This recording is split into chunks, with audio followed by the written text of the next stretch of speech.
Hello friends. बात करेंगे दोस्तों विप्रो और इन्फोसिस के बारे में।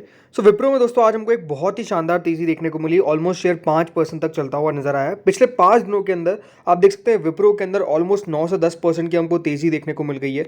आज का सेशन भी काफ़ी बढ़िया था। ऑलमोस्ट 484 रुपीज़ का जो हमको क्लोजिंग देखने को मिला है, ऑलमोस्ट 486 रुपीज़ तक शेयर गया। तो ऐसा भी नहीं है कि दोस्तों दिन के हाइस के नज़दीक जाकर बंद नहीं हो पा रहा है। दिन के हाइस के नज़दीक जाकर बंद आपको देखने को मिल रहा है। 470 का ओपन था, देन 468 का लो, बट उसके बाद 486 रुपीज़ तक स्टॉक जाता हुआ देखने को मिला और ऑलमोस्ट 5% की तेज़ी के साथ स्टॉक में क्लोजिंग भी हमको देखने को मिली है।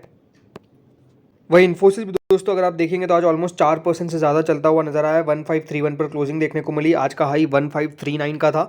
ये भी लास्ट 5 डेज के अंदर दोस्तों ऑलमोस्ट 8% तक हमको इंक्रीज होता हुआ देखने को मिला है। तो जैसे मैंने कहा, एक बहुत ही दमदार सेशन हमको देखने को मिला आज पूरे निफ्टी एज IT सेक्टर के अंदर। हम कह सकते हैं IT सेक्टर में काफ़ी बढ़िया आपको अपमूव देखने को मिला। जो IT सेक्टर कह सकते हैं बहुत बढ़िया नहीं कर पाया लास्ट 5 सालों के अंदर। अगर आप रिटर्न्स देखेंगे इन्फोसिस के अंदर तो सिर्फ 100% के आपको देखने को मिल जाएंगे।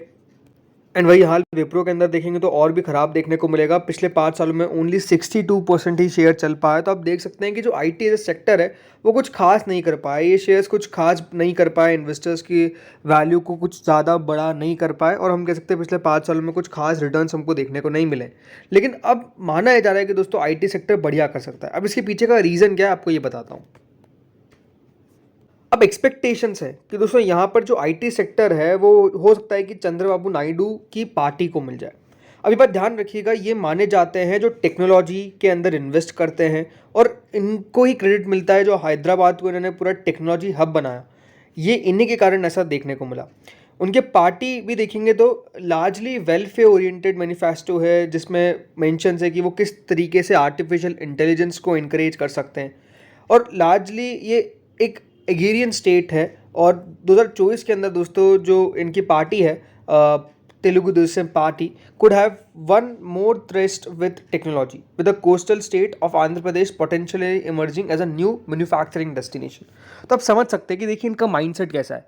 माना ये भी जाता है कि दोस्तों ये एक टाइप के कैपिटलिस्ट मिनिस्टर भी थे जब पावर में थे ये। तो ज़रूर देखिए इन्होंने पहले जो पूरा आंध्र प्रदेश मिक्स हुआ करता था उसके अंदर भी काफ़ी देखिए हैदराबाद के अंदर काम किया। और जैसे मैंने कहा हैदराबाद को एक पूरा टेक्नोलॉजी हब बनाने के पीछे का अगर किसी को श्रेय जाता है तो इनके पास जाता है। बट क्योंकि आपको पता है कि हैदराबाद अब तेलंगाना का पार्ट हो चुका है एंड आंध्र प्रदेश के पास ऐसा कोई कैश रिच अब सिटी देखने को नहीं मिलेगी।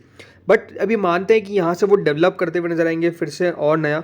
और जैसा मैंने कहा हो सकता है कि देखिए इन्हीं के पास जो ये पूरा मिनिस्ट्री है वो भी जाती हुई नजर आए। इसमें मैन्युफैक्चरिंग के ऊपर, आर्टिफिशियल इंटेलिजेंस के ऊपर हो सकता है कि ये फोकस करते हुए नजर आए। क्योंकि यहाँ पे आप देख सकते हैं Naidu party is believe to be staking a claim for one of its elected MPs to potentially lead the IT ministry among others. अब ये देखिए एक्सपेक्टेशंस है, ये रूमर्स है, कंफर्मेशन कुछ भी नहीं है, बट एक्सपेक्टेशंस है। बट अगर ये ट्रू हो जाता है तो BJP leaders expect that a number of centrally subsidised manufacturing projects could land in Andhra Pradesh, significantly changing the country's tech production map. तो जैसे मैंने कहा इसके पीछे का रीज़न ही है बिकॉज इनके कार्यकाल में IT स्टॉक्स बहुत बढ़िया कर रहे थे। और जब से दोस्तों यहाँ पर हम कह सकते हैं यहाँ पर कोलिशन की गवर्नमेंट की बातें चल रही है, बाजार में तो आपको रिकवरी डेफिनेटली देखने को अच्छी खासी मिल चुकी है। ऐसा नहीं कि बाजार रिकवर नहीं कर पाया, बट ज़रूरी लार्जली अगर आप देखेंगे तो मार्केट के आपको मूड को समझना पड़ेगा। PSU स्टॉक्स उतना बढ़िया नहीं कर पा रहे हैं, बट अब लार्जली दोस्तों वो सेक्टर्स जिसमें FMCG आप ले सकते हैं, IT सेक्टर आप ले सकते हैं, बढ़िया करते हुए देखने को मिल रहा है। तो एक रीज़न तो दोस्तों इसके पीछे का ये हो गया कि ऐसा हो सकता है। जैसा मैंने कहा ये कंफर्मेशन नहीं है बट एक्सपेक्टेशंस तो है। आज की तेज़ी के पीछे की वजह एक और है कि दोस्तों जिस तरीके से US स्टॉक इंडाइसेस में तेज़ी देखने को मिली और जो IT पूरा एज सेक्टर है वहाँ पर बहुत बढ़िया करता हुआ देखने को मिला। कल के दिन दोस्तों यहाँ पर हुआ क्या, ये जो US बेस्ड एनवीडिया है और एप्पल ये बन चुकी है fifth Apple to become the world second most valuable company. मतलब एनवीडिया इतनी ज़्यादा देखिए वैल्यूएबल कंपनी बन चुकी है और वहाँ पर IT सेक्टर कंपनीज में बढ़िया तेज़ी देखने को मिली। तो एक और रीज़न था आज की तेज़ी के पीछे का, ये भी हो सकता है कि रीज़न ये भी था। मार्केट भी बढ़िया करते हुए देखने को मिल रहे थे, बट आपको समझना पड़ेगा निफ्टी उतना बढ़िया नहीं। निफ्टी में तो आपको दमदार तेज़ी देखने को मिली लास्ट 5 सालों में, मतलब ऐसे पूरा होल मार्केट बढ़िया करा है। लेकिन जैसे मैंने कहा IT सेक्टर थोड़ा सा अंडर परफॉर्म किया है। बहुत ज़्यादा रीजन है, इसमें कोई डाउट नहीं है। जिस तरीके से इंटरेस्ट रेट्स का बढ़ना, ये सब कुछ एक्सपेक्टेशंस जो थोड़ी सी अच्छी निकल कर नहीं आ रही थी, नंबर्स भी उतने अच्छे पेश इसके कारण कंपनीज नहीं कर पा रही थी। बट अब ऐसा माना जा रहा है कि दोस्तों आईटी सेक्टर के अंदर भी काफ़ी चेंजेस देखने को मिलेंगे, बिकॉज याद रखिएगा इंटरेस्ट रेट कट की शुरुआत भले अमेरिका में नहीं हुई है लेकिन इंग्लैंड में हो चुकी है।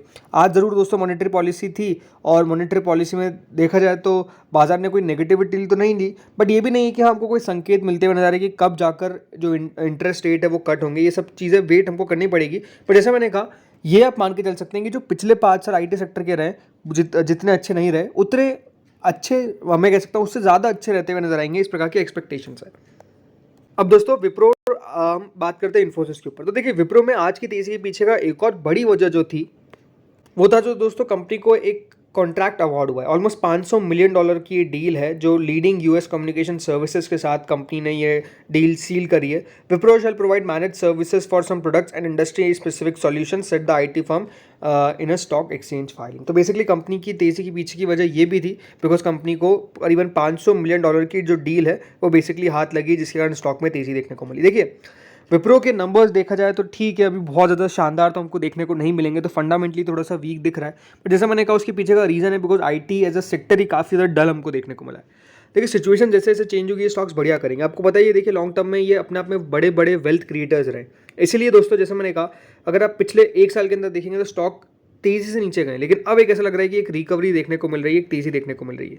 कितनी टिक पाएगी ये क्वेश्चनेबल जरूर है, बट पिछले 5 साल जैसे मैंने कहा ओनली 62% रिटर्न कोई सोच नहीं सकता है। विप्रो ने मैक्स रिटर्न्स कितने दिए, 3000% दिख रहे हैं। बट आपको पता ही है बहुत सारे टाइप के, देखिए यहाँ पर हम कह सकते हैं कंपनी ने यहाँ पर स्प्लिट्स करे हैं, बोनसेस दिए हैं, उससे स्टॉक की वैल्यू में बहुत इंपैक्ट पड़ा, डिविडेंड दी, राइट। तो उसका बहुत असर पड़ता हुआ देखने को मिला है, जो एडजस्टमेंट हुए हैं, जो यहाँ पर कॉर्पोरेट इवेंट हुए हैं। बट स्टिल जैसे मैंने कहा विप्रो, इन्फोसिस, टीसीएस, आप बड़ी बड़ी कंपनीज लिख सकते हैं जिसमें एलटीआई, माइंडट्री, मतलब इन सब के अंदर अच्छा खासा रिटर्न्स बनता हुआ नजर आता था। लेकिन जरूर आईटी सेक्टर जैसे मैंने कहा एक बैक सीट लेता हुआ नजर आया। अब ऐसा लगता है कि कम से कम बैक सीट तो नहीं लेगा, फ्रंट सीट लेना ले लेकिन बैक सीट तो नहीं लेगा, इस प्रकार की एक्सपेक्टेशंस, राइट। इसलिए आज हमको ₹23 स्टॉक चलता नजर आया, 5% तक अपमूव दिखा है और अच्छा खासा यहाँ पर हम कह सकते हैं तेजी देखने को मिली है लास्ट 5 डेज के अंदर। अब ये देखना कि ₹5 का लेवल टच कर पाता है कि नहीं कर पाता है। 486.40 का याद रखिएगा इसका हाई है आज का। मेरे हिसाब से ₹500 का लेवल इसके अंदर आ सकता है। 545 का इसका 52 हफ्तों का हाई है और आई थिंक उसको भी स्टॉक क्रॉस करने के अटेम्प्ट कर सकता है अगर देखें यहाँ पर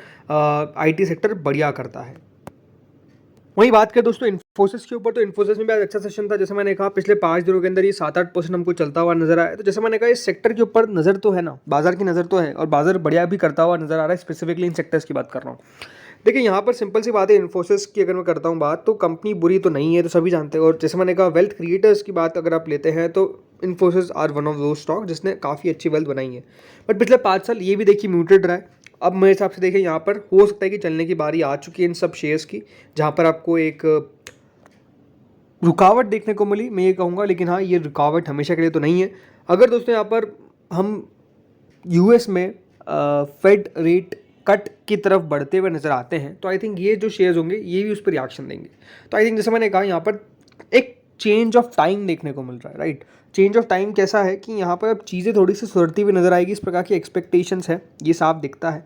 और जैसे मैंने कहा क्योंकि यहाँ पर जो कोलिशन गवर्नमेंट बन रही है इसके अंदर हो सकता है कि दोस्तों आईटी सेक्टर अगर टीडीपी के पास जाता है, क्योंकि इनका ट्रैक रिकॉर्ड अच्छा रहा है इस पूरे सेक्टर के लिए, अच्छी तेज़ी दिखाई है उस समय, इसलिए हो सकता है कि देखिए यहाँ पर भी बढ़िया करते हुए। जैसे मैंने कहा ये प्रॉपर रूमर्स है, कोई कंफर्मेशन न्यूज़ नहीं है, ये बात ध्यान रखिएगा। और वैसे भी अभी हम कह सकते हैं मीडिया काफ़ी गलत साबित हुई है, तो यहाँ पर भी गलत साबित होने के चांसेस काफ़ी ज़्यादा है। बट स्टिल देखिए बाजार रिएक्शन दे रहा है तो हम उस पर बात तो करेंगे ही। तो फ्रेंड्स इस वीडियो में इतना ही था। होपफुली आपको वीडियो बढ़िया लगा होगा, अगर लगा तो लाइक कर देना, चैनल से पहली बार वीडियो सब्सक्राइब कर देना। Thank you friends for watching this video.